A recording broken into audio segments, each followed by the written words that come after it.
High বন্ধুরা, আমি আবুল কালাম। গত রাত থেকে সকাল 10টা বা 11টা পর্যন্ত প্রচণ্ড পরিমাণ পানি হয়েছে, তার জন্য বাইরে বেরোয়নি। আর এই দুটো দিন ভিডিও আপলোড দিতে পারিনি। তাই ভাবলাম আপনাদের মাঝে একটা মালঞ্চ, আমাদের ছোট্ট শহর মালঞ্চ ব্রিজটা আপনাদেরকে একটু ভালোভাবে দেখাবো। তাই আমি আপনাদের জন্য চলে এলাম আমাদের মালঞ্চ ব্রিজ। তা ভিডিওটি তোমরা শেষ পর্যন্ত দেখবেন, আর ভিডিওটি সবাই নতুন নতুন ভিডিও পেতে চ্যানেলটি সাবস্ক্রাইব করে রাখবেন। যে মালঞ্চ ব্রিজের উপরে একদম, আর এখন সেরকম ভিড় নেই। আর একটু বেলা হলে, মানে আর একটু সন্ধ্যা হলে প্রচণ্ড পরিমাণে এই মালঞ্চ ব্রিজের উপরে কিন্তু ভিড় হয়।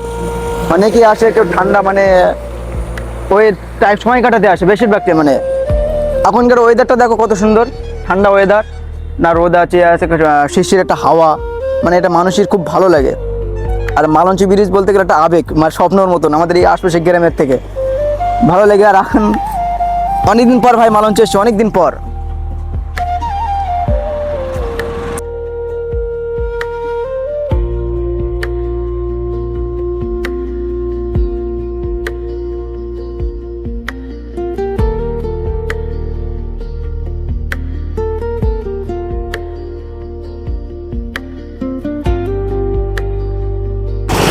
এই মালঞ্চ ব্রিজ এটা একটা ব্রিজ নয়, এটা অনেকের মানুষের ভালোবাসার স্বপ্নের জিনিস, যেটা বহু বছর ধরে রয়েছে।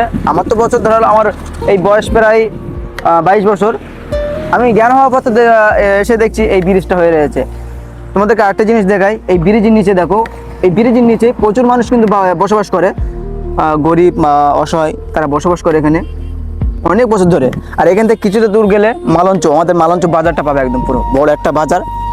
ওই টাওয়ার দেখা যাচ্ছে, ওখান থেকে নিয়ে বড় একটা বাজার। এই মালঞ্চ বাজারে রয়েছে মাছ হাট, তারপরে খান্না মার্কেট, সবজি মার্কেট, মানে যাবতীয় যা প্রয়োজন তোমার, যা প্রয়োজন সব তুমি আমাদের এই মালঞ্চই পেয়ে যাবে কিন্তু।